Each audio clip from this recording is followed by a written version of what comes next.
Blandine Barré pour la catégorie économie, Thibaut Rigaudot pour le sport, Mélanie Montassier pour la solidarité et puis Lucien Kérizit, venu récupérer le trophée de la catégorie environnement en l'absence de sa femme Ariane Dielli. Il est avec elle le cofondateur de Kerea, une jeune start-up des Achars spécialisée dans la transformation du déchet végétal. 2 ans de travail leur auront été nécessaires pour qu'ils puissent commercialiser cette gourde biosourcée. C'est de la canne à sucre pour la partie basse. Après, nous avons de l'huile de ricin et du bois. Donc voilà, on a un produit 100% issu du végétal, 100% recyclable et 100% Pays de la Loire.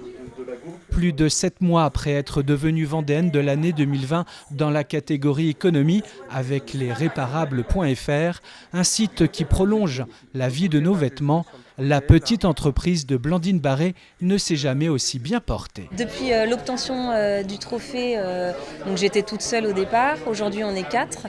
Le but c'est de faire grandir encore plus l'atelier et d'en ouvrir d'autres sur le reste du territoire. Il y a une véritable demande et puis il y a surtout un vrai changement de comportement de la part des consommateurs.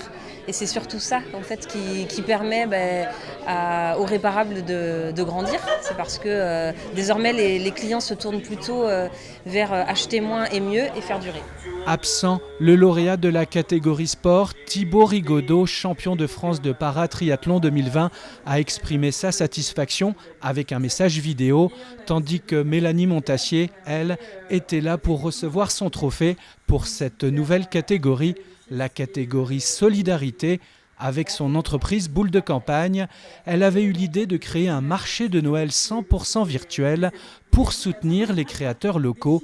Plus qu'une aventure, ce marché virtuel de créateurs s'est depuis beaucoup développé. Suite au projet donc Noël Virtuel Vendée et à ce trophée-là, on a monté une association qui s'appelle les Créateurs de Vendée. Ce sont 120 adhérents qui sont créateurs d'objets faits main en Vendée. Et qui se réunissent pour promouvoir le savoir-faire des créateurs sur le territoire et faire vivre le territoire vendéen. Avec ces initiatives, ils ont chacun et chacune su faire rayonner la Vendée en 2020.